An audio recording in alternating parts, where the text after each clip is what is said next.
Natalia Melman es una simpática adolescente argentina de 15 años que destaca por su alegría y simpatía. Ama a los niños, por lo que sueña con trabajar un día junto a ellos, aspirando un día a estudiar medicina para ser obstetra o pediatra. Estuvo saliendo un tiempo con un joven mayor que ella llamado Maximiliano, del que se enamoró profundamente, al ser el primer hombre con el que compartió algo similar a una relación. Han terminado hace poco tiempo, por lo que la joven Natalia Melman ha sufrido de tristeza durante los últimos días debido a la ruptura de quien consideraba su primer amor. Sus dos mejores amigas deciden invitarla al boliche Amadeus en Miramar, una discoteca popular entre los jóvenes de su edad y su círculo social. Allí planea distraerse entre risas y juegos con sus amigas, también bailar para dejar de pensar en su amor fallido. Mientras las jóvenes comen, luego de una tanda de baile en el boliche, Natalia recibiría una llamada de otra de sus amigas, quien está en el bar La Cantina, otro espacio de baile popular del sector. Su amiga le comenta que en el bar acaba de encontrarse a quien fuera el exnovio de Natalia, lo cual la ilusiona de sobremanera, planeando Natalia volver a cortejarlo y recuperar sus afectos. Se arregla y se pone sensual para su amado, luego persuade a sus amigas para ir al bar La Cantina, a quienes logra convencer sin premura. Al llegar al lugar logran entrar sin problema debido a sus sensuales atuendos, los cuales espabilan al mismo guardia de seguridad, quien olvida exigirles el documento de mayoría de edad. En el interior del lugar, Natalia bailaría un poco mientras disimulaba con sus amigas hasta encontrarse cara a cara con su exnovio Maximiliano, quien bailaba con otra hermosa mujer ignorándola completamente. Natalia Melman sigue su juego y baila con un hombre extraño de apariencia desaliñada. Luego de un rato, vuelve a ver a Maximiliano, quien está comiéndose a besos con su pareja de baile. El corazón de la joven Natalia se ha partido en pedazos, no tolera la frustración y decide ligar con el hombre extraño con quien bailaba, quien aprovechándose de la situación se la lleva con él al terminar la fiesta para dar un paseo nocturno por zonas alejadas y peligrosas del sector. Sus amigas luego de un rato volvieron a casa dejando a Natalia con su acompañante solos, por lo que no la vieron más ese día ni tampoco en los días que vendrían, pues luego de salir con alias el Gallo Fernández, Gustavo Daniel, nunca más la volverían a ver con vida.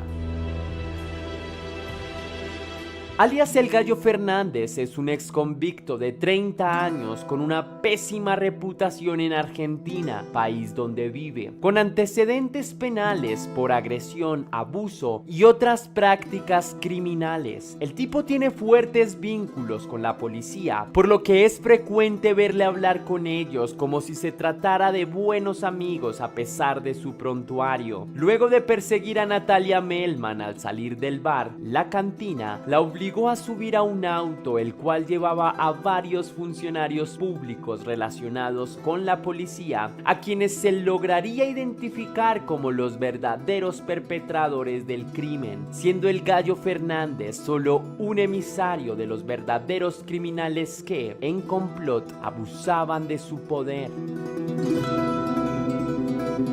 Natalia Melman nace en Argentina en 1992. Sus padres, Laura Calampuca y Gustavo Melman, se mudaron a la costa de Miramar, denominada como la ciudad de los niños, en diciembre de ese mismo año, buscando un espacio tranquilo para vivir, rodeados de naturaleza, sosiego y seguridad. Su vida transcurrió de manera normal hasta el 2001, donde Natalia tendría la edad de 15 años, cursaba aún la secundaria, estaba pronta a terminar y soñaba con ser médica obstetra o pediatra. Consideraba el fenómeno del parto, de traer niños al mundo, como algo lindo y particularmente necesario. El 4 de febrero del 2021, la madre de Natalia, Laura Calampuca, estaba realmente preocupada debido a que su hija no llegó a dormir esa noche. Se contactó con sus amigas de fiesta, pero ellas no tenían idea de sabe dónde podría estar, pues se quedó sola en esa fiesta, insistiendo recuperar a su exnovio Maximiliano. Al llamar al joven, tampoco tiene idea sobre el paradero de quien fuera su exnovia. Sin pruebas de su paradero, la madre denuncia en la comisaría formalmente por la desaparición de su hija, pero sospechosamente, antes de indagar más sobre el asunto, los oficiales declararon el percance como fuga de hogar, aún sabiendo que la joven no desapareció al salir de su casa, sino al salir de un bar popular del sector. Noticias locales empiezan a denunciar el caso de desaparición. Testigos declararían posteriormente haberla visto salir del boliche, caminando junto a un sujeto peligroso, apodado como el Gallo Fernández. La familia de Natalia Melman no poseía un teléfono o algún medio para comunicarse o enterarse sobre la investigación, por lo que se les otorgó un lugar compartido como oficina, la cual funcionaría como centro de información sobre el caso. Allí la gente podía acercarse a denunciar desde el anonimato, pues los padres se encargaron de oscurecer las ventanas para que nadie pudiera visualizarlos desde afuera, dando más seguridad a los testigos que se animaban a hablar. La familia pasaba los días enteros esperando por información. Los medios de comunicación arbitrariamente muchas veces declararon versiones malintencionadas y machistas a los televidentes que incomodaban realmente a la familia y al caso en investigación. Decían que personas la habían visto bajo sustancias ilegales, viajando por el país con varios rebeldes, que ella se buscó su suerte por emborracharse y salir a la calle vestida de manera insinuante, culpándola por las acciones de varios psicópatas. Vecinos organizaron marchas y recorridos en grupos para buscarla durante varios días y noches. Se convocaron marchas multitudinarias reclamando la aparición de la joven con vida y respuestas deficientes por parte de las instituciones a cargo. Más de 8,000 personas marcharon en nombre de Natalia Melman, asustando a las autoridades, quienes declaraban que en las marchas se infiltraban barras bravas de equipos de fútbol con la intención de realizar actos vandálicos, calumnias para minimizar las asistencias multitudinarias a las movilizaciones. Por otro lado, el Gallo Fernández, quien ya había sido entrevistado por la policía durante la investigación y dejado libre, lentamente fue fugándose de la zona, dejando de frecuentar sus lugares favoritos de a poco. Varios testimonios reservados involucraban a algunos policías como los cabos Ricardo Alfredo Suárez, Ricardo Anselmini y el sargento primero Óscar Alberto Echenique.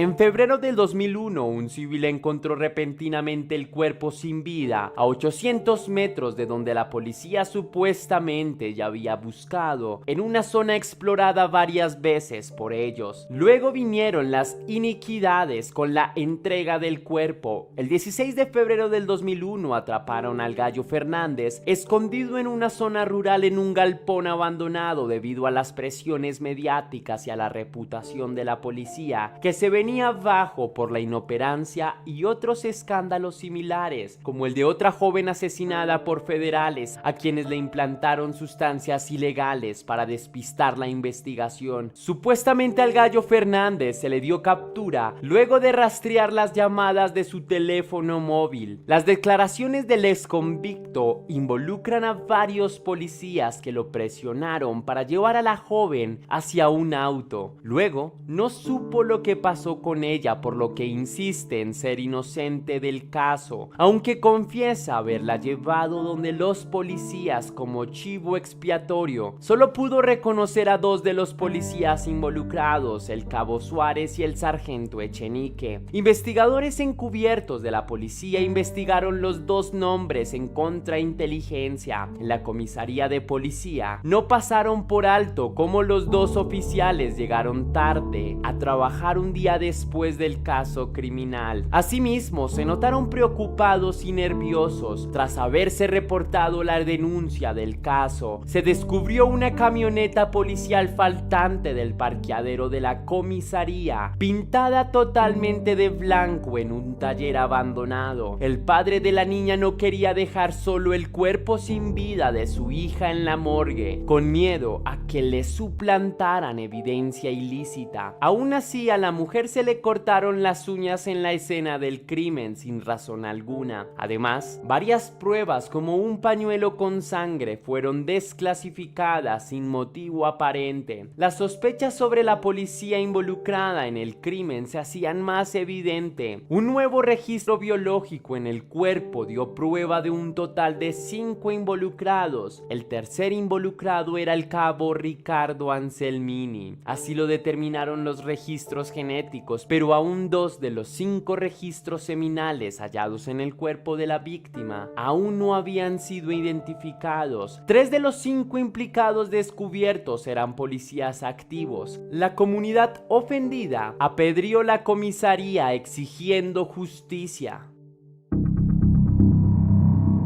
Natalia Melman fue engañada y golpeada por el Gallo Fernández, quien la llevó a una camioneta pintada de blanco totalmente. Allí fue secuestrada presuntamente por 5 agentes de policía, luego llevada a una cabaña abandonada sin luz ni agua en Copacabana, a las afueras de la ciudad. Según testimonios, en esa cabaña solían abusar a mujeres, torturarlas y asesinar.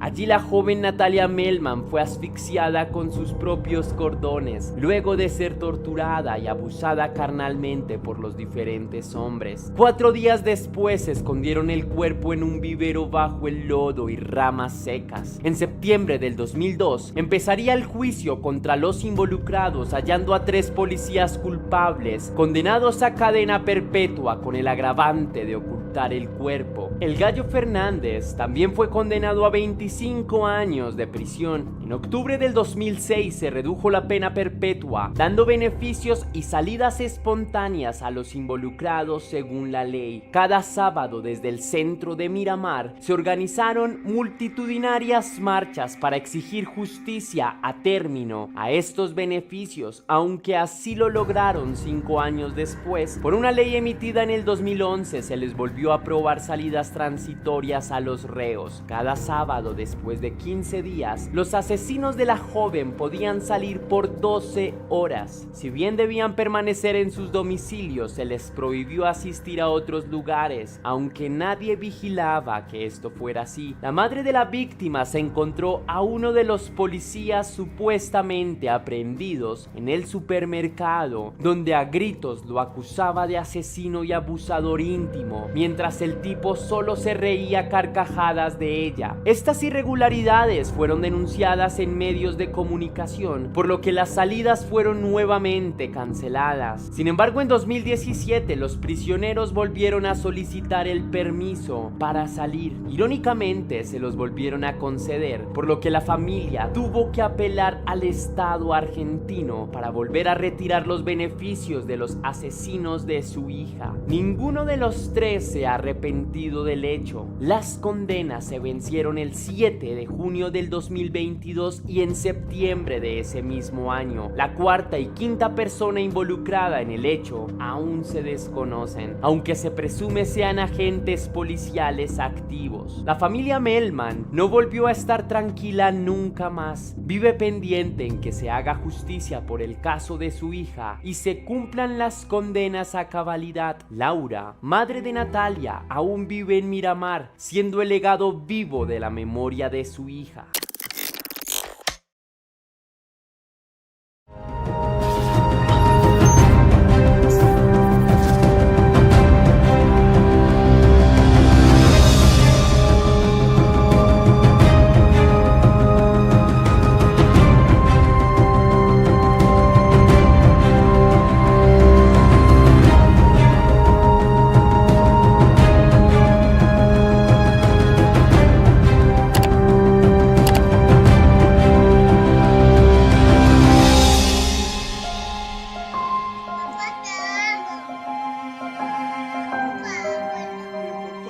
La magistrada argentina Ana Clara Pérez Ballester sería designada el 22 de noviembre del 2017 por el Superior Tribunal de Justicia de La Pampa como jueza titular del Juzgado de la Familia y el Menor, mérito que la llenó de orgullo junto a su familia. Noviembre que recordaría toda su vida, así como el noviembre del 2021, cuando su reputación estaría en juego y sus decisiones serían cuestionadas. Tras otorgar la custodia de un hijo legítimo a su madre biológica sin consultar lo suficiente sobre los antecedentes y las conductas de su progenitora que primeramente la habían llevado a perder los derechos de cuidar a su hijo, debido a que no era apta para hacerlo, según antiguas decisiones de las que ella estuvo de acuerdo, la decisión de devolver la custodia a la madre biológica traería consecuencias fatales unos meses más tarde, luego de su veredicto. Era como la crónica de una muerte anunciada, como el título de aquel gran libro que escribió Gabriel García Márquez. Tras 4 años de oficio judicial, la jueza Ana Clara Ballester se encontraría en su gabinete con el caso de Lucio Abel Dupuy, quien en principio vivía con sus tíos paternos y con su padre, teniendo ellos la custodia del menor de edad debido a un acuerdo y a un común consenso entre la madre del niño, Magdalena Espósito Valenti, y sus parientes paternos, pues era consciente de que no podría mantenerlo ya que su estilo de vida no le permitía ser madre soltera. Tampoco tenía los recursos ni el interés de hacerlo, por ello lo dejó viviendo con sus tíos y su padre biológico durante 5 años, quienes lo cuidaron con amor, cariño y protección. Naturalmente, esta relación con su padre le hizo bien al niño, quien comenzó a desarrollar un gran afecto por este entorno cercano. Asimismo, el padre del niño, el señor Cristian Dupuy, se hacía responsable económicamente del niño, pagando a tiempo su cuota alimentaria y dando dinero extra para sus cuidados. El hombre buscaba compartir tiempo con su hijo luego de que le fuese arrebatada esta oportunidad, pues poco tiempo después no pudo verlo presencialmente por largas temporadas tras el nuevo veredicto, luchando contra un mar de demandas y de calumnias por parte de la madre del niño, Magdalena Espósito, quien siempre buscaba los medios para alejar al hombre de su hijo y acusarlo con mentiras y calumnias que jamás se pudieron comprobar, pero que sí comprometieron su reputación. Magdalena Espósito tendría una pareja íntima que compartía sus causas ideológicas y su compromiso feminista, su novia Abigail Páez, con quien empezaría una intensa relación lésbica donde luego de enamorarse accederían a vivir juntas y compartir su día a día mientras construían un proyecto sentimental a largo plazo.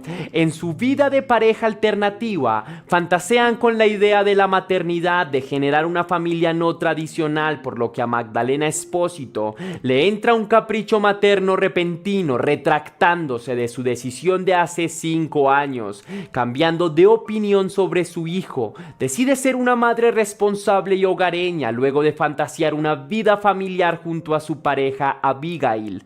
Así que juntas deciden recuperar al pequeño Lucio Dupuy a como dé lugar, para jugar al hogar feliz e improvisar un poco con la vida de alguien más, pues ellas ignoraban por completo el hecho de que ambas se mostraban bastante agresivas e impulsivas, un cóctel que terminó desbordándose con la futura víctima, el pequeño Lucio Dupuy. El destino de la pareja con el niño sería su domicilio en Santa Rosa, en la Argentina, por lo que fueron por Lucio Dupuy a casa de los tíos del menor para poder llevarlo a su nueva vida. Sin embargo, sus tíos y su padre no estarían de acuerdo con la arbitraria y repentina decisión de las dos mujeres, porque desde hace años tenían un acuerdo, porque responsablemente se habían hecho cargo del niño y su bienestar, habían respondido a su compromiso con interés y cariño. Es injusto que ahora les arrebataran de su hogar al pequeño Lucio.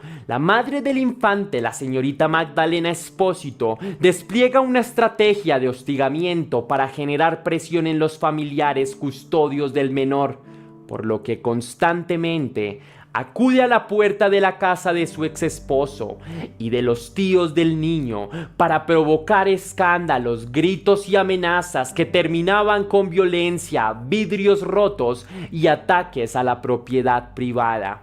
Muchas veces los vecinos llamaban a la policía, quienes acudían al lugar para llevarse a la histérica mujer, luego de demostrar que aunque era la madre, no tenía la custodia de Lucio.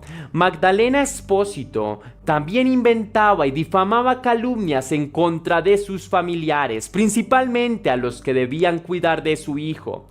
Los acusaba de acoso íntimo y de maltrato sin tener pruebas, de no responder económicamente, exponiéndolo a hambre y a frío, acusación que era completamente falsa. Finalmente, luego de entablar demandas y presionar a los custodios del niño, Margarita logró obtener la custodia del menor de edad luego de que la magistrada Ana Clara Pérez Ballester le concediera la tutoría legal por ser la madre biológica de Lucio Dupuy, tanto a Magdalena Espósito Valenti como a su pareja, quien futuramente abusaría del menor, la señorita Abigail Páez. La tragedia con el pequeño estaba por anunciarse, pues esa decisión cambiaría para siempre la corta vida de Lucio Dupuy, omitiendo su extenso y escandaloso prontuario, adjunto con antecedentes de maltrato, calumnia y violencia hacia sus familiares, ignorando las amenazas y las cosas que hicieron para obtener la custodia del niño. Formalmente y a ojos de la justicia, el niño legalmente podría mudarse a su infierno doméstico con sus nuevas dos madres, donde moriría de la peor manera, siendo uno de los más graves delitos en Argentina. Al cabo de algunos meses y generando una profunda ola de indignación en varios países de Latinoamérica, Lucio Dupuy, de 5 años, desde que empezó a vivir con su madre y su pareja homosexual, acudió a más de 5 centros médicos diferentes en menos de un mes, evidenciando un tremendo descuido hacia el infante. El pan de cada día era maltrato físico sin consideración alguna. El menor de edad presentaba constantes fallas académicas en su jardín infantil, algunas con excusas médicas y otras sin motivo. Por semanas enteras no acudía, era escondido en casa mientras sanaban sus moretones. Todo el tiempo presentaba rasguños y golpes, como se evidencia en la mayoría de sus fotografías. Lucio, quien se mostraba muy tímido a raíz de la violencia que vivía, nunca expresó a nadie lo que realmente pasaba en su vida. El miedo en él era tal que pedía a gritos auxilio con su mirada inocente, esperando que alguien pudiera ayudarlo en su eterno calvario.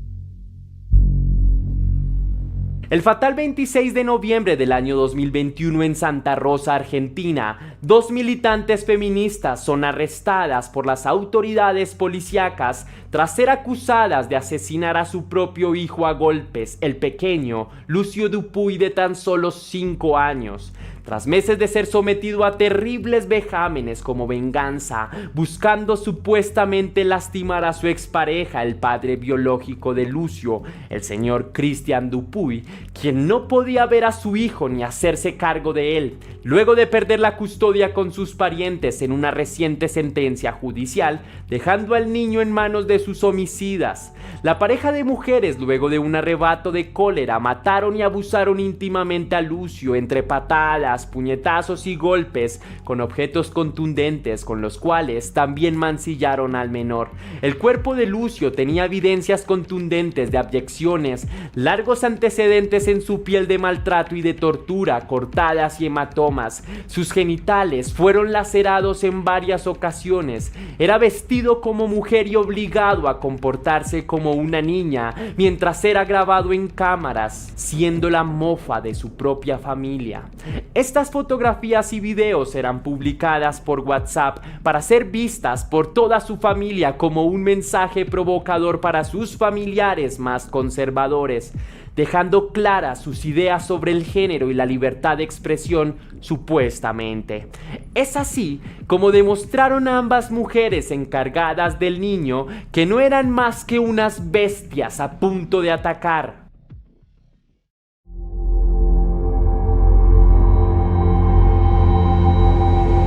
La madre de Lucio Dupuy, Magdalena Espósito Valenti, junto a su pareja, también acusada, Abigail Páez, emitieron una carta radicada por sus abogados defensores ante los tribunales, solicitando no comparecer a la lectura de la condena, prefiriendo que sus abogados estén en la silla de los acusados, mientras ellas esperan el veredicto desde la cárcel, resignadas a una larga condena, fingiendo tristeza y remordimiento por haber asesinado al indefenso y noble Lucio Dupuy, extrañando a su víctima entre lágrimas de cocodrilo falsas. El jurado optó por conceder su petición de ausentarse a la condena, por lo que algunos familiares se sintieron molestos, deseaban ver en el rostro de las acusadas arrugarse tras oír la condena por el peso de sus actos en un sutil gesto de justicia simbólica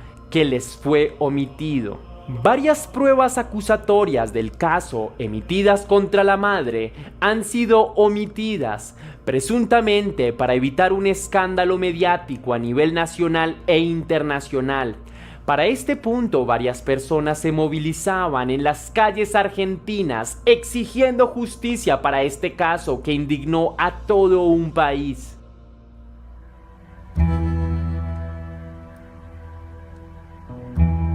Se ha criticado fuertemente la comparecencia y al parecer la preferencia por las acusadas en el centro de detención de la provincia de San Luis, donde estarían recluidas. Allí gozan de comodidades extrañas para las que debería tener una persona presa por infanticidio, como por ejemplo acceso a medios electrónicos como televisores, celulares o computadoras.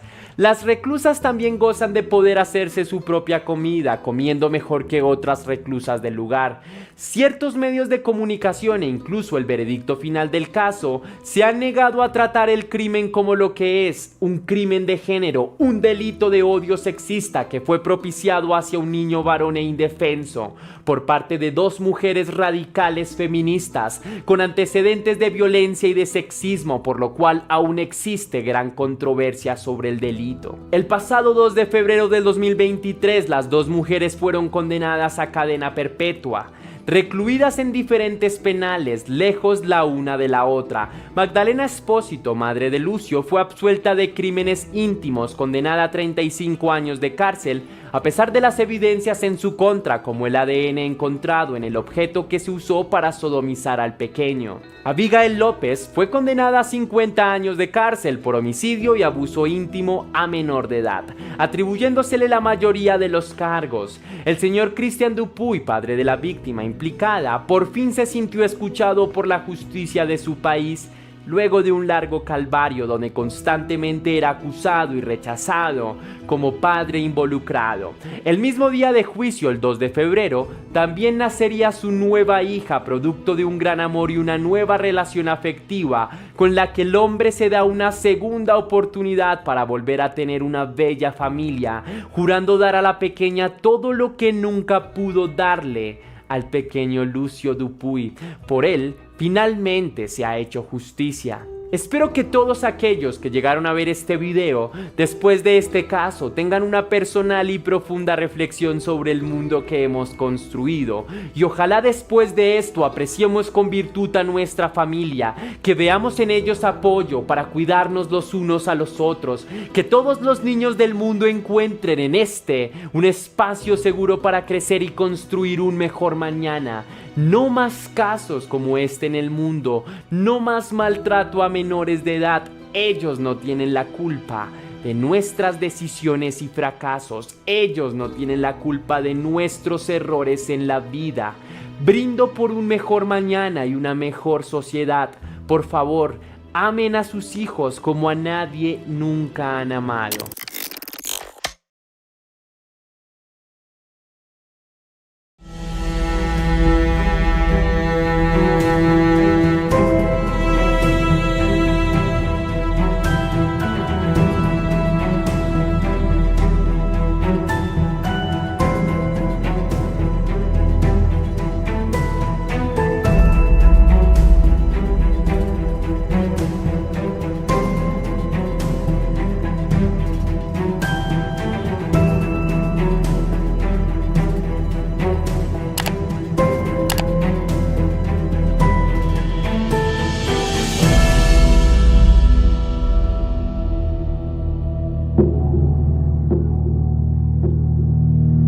Esta estremecedora historia detonó el 10 de diciembre de 1990. Aquel lunes, un día como cualquiera, con un sol más bien esquivo y nubes abundantes que cubrían la inmensidad del cielo azul, los operarios de Movilidad Nacional volvían a sus labores después de un fin de semana en el que disfrutaron de un merecido descanso. Los hombres hacían su trabajo como de costumbre, recorrían las carreteras cerciorándose de que todo estuviera en orden e informando si había algún tipo de inconveniente o cualquier tramo vial por arreglar. Hasta ahora todo iba como de costumbre y la mañana auguraba un día sin demasiados sobresaltos. Sin embargo, este grupo de trabajadores nunca olvidaría lo que estaban por encontrar. Eran cerca de las 9:30 de la mañana. Los operarios avanzaban sobre la ruta 38 a unos 7 kilómetros de distancia de la capital de Catamarca, sobre una zona conocida como el Parque Daza. De repente uno de ellos alertó sobre un objeto extraño que se divisaba en las lejanías. Parecía un cuerpo, no se sabía muy bien si de animal o de hombre. En todo caso, el olor a carroña ya empezaba a impregnarlo todo. Los operarios, movidos por la curiosidad, se acercaron a observar de qué se trataba y la sorpresa que recibieron fue mayúscula. Delante de ellos había nada más y nada menos que el cuerpo desnudo y sin vida de una joven, totalmente masacrada con heridas por todo su cuerpo y a quien le hacía falta un ojo. Las orejas y su rostro eran prácticamente irreconocible. El cuerpo tenía también señales de tortura y su estado era totalmente espantoso. Sin tener muy claro qué más hacer, los operarios llamaron de manera inmediata a las autoridades que después de no mucho tiempo hicieron presencia en la zona. Acordonando todo y tratando de no dar espacio para los curiosos, desde un principio las autoridades habían tratado el crimen con un inesperado y bastante inusual secretismo. Horas más tarde, el cuerpo fue retirado y llevado a una morgue a la espera de que alguien realizara el reconocimiento, ya que el rostro era prácticamente irreconocible y no se podía identificar. Pero ¿de quién habría sido la víctima de tan macabro asesinato?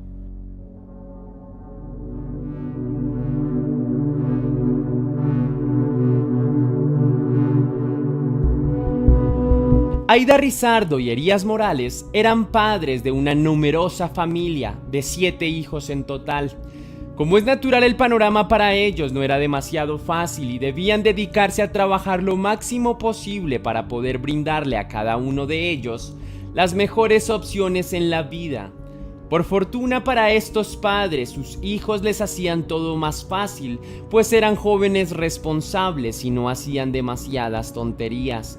Para la víspera del 7 de septiembre, una de sus hijas, María Soledad, quien cursaba para aquel momento 5º grado de secundaria, les había solicitado permiso para asistir a una fiesta en la que estarían todos sus compañeros de colegio y que tendría como objetivo recaudar fondos para el viaje de excursión de todo el grupo. Ada y Elías conocían muy bien a su hija. Era una joven responsable, tenía buenas calificaciones y no había dado nunca problemas de ninguna naturaleza. No tenían nada que reprocharle, así que en común acuerdo los padres accedieron a que su hija asistiera a la fiesta y para evitar inconvenientes o que tuviera que salir a altas horas de la noche a buscar un auto o ellos mismos tener que recogerla, se podría quedar en la casa de una de sus mejores amigas para así evitar cualquier tipo de inconveniente. Todo había quedado pactado y entre más días pasaban y más se acercaba a la fecha de la salida, el ánimo de María Soledad estaba cada vez mejor. La chica se veía muy emocionada por lo que sería su fiesta. Los días pasaron hasta que finalmente el 7 de septiembre de 1990 llegó. Era el día de la fiesta de la joven. Sus padres se despidieron de su hija en horas de la noche y le recomendaron que llegara puntualmente al otro día, sobre las 4 de la tarde, a la casa de su amiga. Toda la familia vio cómo María Soledad salía de casa y no se imaginaron nunca que esa sería la última vez que la verían con vida. Al día siguiente, intranquilos ante la ausencia de respuesta de su hija, la familia empezó a sospechar que algo no iba bien, así que empezaron a realizar preguntas a los conocidos de su hija y así se enteraron que luego de asistir a la fiesta con todos sus compañeros de colegio, había salido en compañía de un hombre en horas de la madrugada y no sabían muy bien a dónde se había dirigido. Asustado ante esta información, los padres pusieron la denuncia de la desaparición de su hija y aguardaron hasta que hubiera alguna información útil que les ayudara a dar con el paradero de la joven. Días más tarde, la familia recibió una llamada en la que les solicitaba reconocer un cuerpo de una joven que por características podría corresponder con el de su hija. Sus padres se dirigieron hasta el lugar señalado y una vez allí fue Elías el que asumió la responsabilidad. Entró al lugar en donde tenían el cuerpo y le advirtieron que tomara aire. El rostro de la muchacha fue revelado y el hombre recibió un gran impacto, pues era totalmente irreconocible. Sin embargo, tomó uno de los brazos de la muchacha y a la altura de la muñeca estaba la cicatriz que su hija tenía. Sin duda alguna era ella.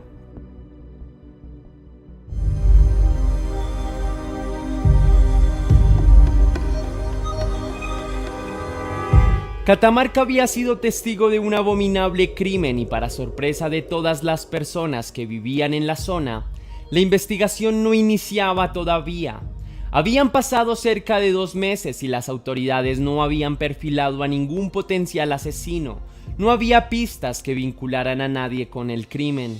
Sin embargo, para la población catamarqueña la cosa estaba bastante más clara. Según testimonios que había recibido la familia de María Soledad Morales, su hija había salido de la primera discoteca en compañía de un hombre maduro que según los compañeros de la joven era su novio. El nombre del individuo era Luis Tula. Luego de haber salido en compañía del hombre, la pareja arribó a una discoteca llamada Clibus. Y una vez allí el hombre le habría presentado a su novia, 12 años menor que él, a varias personas importantes, hijos de diputados y miembros del gobierno. Las personas que vieron esa noche a María en el bar cuentan que salió con el grupo de hombres que le había presentado y que la habían visto en pésimas condiciones. Casi no podía mantenerse en pie. Ante la creciente ola de rumores que vinculaban a hijos o familiares de influyentes personas del gobierno, entre los que se encontraban Guillermo Luque, hijo de Ángel Luque, quien para ese momento era diputado nacional, Pablo y Diego Jalil, ambos sobrinos del intendente de Catamarca, y Miguel Ángel Ferreira, hijo del jefe de la policía, los medios empezaron a acusar a estos individuos como culpables del asesinato de María Soledad. Naturalmente, la respuesta de la esfera más influyente no se hizo esperar y en una controversial declaración, Ángel Luque, padre de uno de los acusados de asesinato, dijo a los medios que si su hijo hubiese sido el culpable, el cuerpo nunca habría aparecido.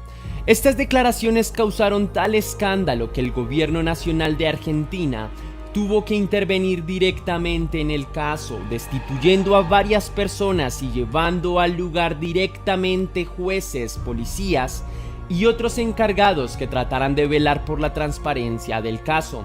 No obstante, todavía había mucha tela por cortar. Este era apenas el inicio de una inmensa odisea, pues tuvieron que pasar nada más y nada menos que 6 años para que el juicio por el asesinato de María Soledad diera inicio.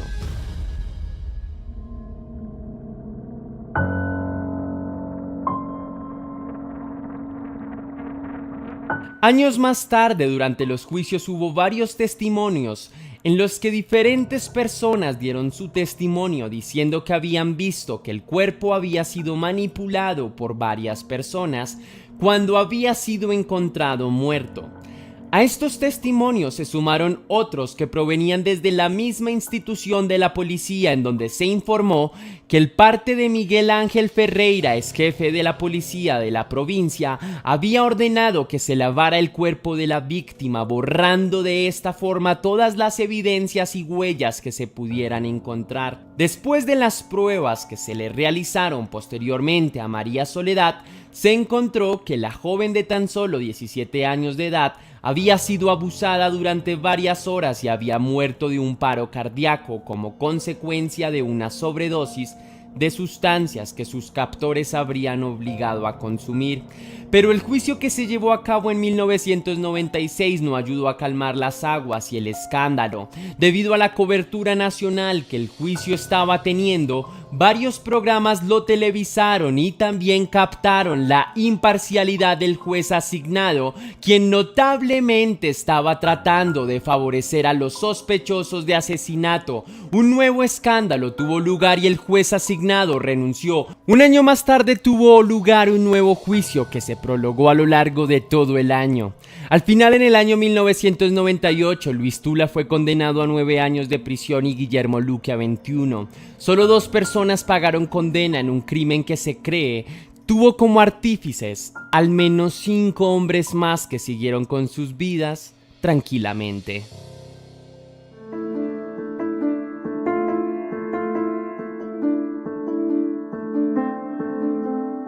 Pese a que jamás se hizo justicia por María Soledad y su familia, y los miembros del poder gozaron el resto de sus vidas de manera tranquila y sin muchos sobresaltos, este caso dejó un precedente y sentó bases de lo que años más tarde en el derecho argentino se empezaría a reconocer como feminicidios. Luego de la muerte de la joven, fueron miles de personas que llenaron las calles, no solo de Catamarca, sino de toda Argentina, en una voz que reclamaba seguridad y una vida digna para todas las mujeres. Sin duda alguna, este caso tuvo muchísimos elementos que jamás fueron revelados e innumerables intereses que se manejaron por debajo de cuerda. Es triste ver cómo supuestamente la clase que representa nuestros intereses y que debería servir al pueblo, lo único que le interesa es mantener su propio poder y proteger a los de su misma esfera, pues con las evidencias que se tenía de los políticos y policías que intentaron entorpecer el proceso judicial, ninguno fue a parar a prisión por complicidad. Esperemos que este tipo de casos, que desde luego no es el primero, sino uno de muchos que se presentan y se seguirán presentando, dejen de suceder y tengamos personas éticas en el poder. Y hasta aquí va el video de hoy, leyenda. Si te gustó, déjame saber con un misterioso like o un cósmico comentario. Recuerda que puedes hacer una donación para la producción de Test Misterios de 2 maneras diferentes. La primera, que es con el botón de super gracias, que se ubica ahí abajo justo al lado del botón compartir, o la otra es a través de PayPal, ya que tienes el link en la descripción del video y en el comentario fijado. Si lo haces, recibirás un agradecimiento de mi parte y un saludo personalizado en un próximo video, así pues que es mi forma de agradecerte. Muchas gracias, leyenda, por llegar hasta el final. Ahora sí, sin más que añadir, recuerda que misterios somos, que las dudas te acompañan y que tú y yo nos vemos en el próximo capítulo.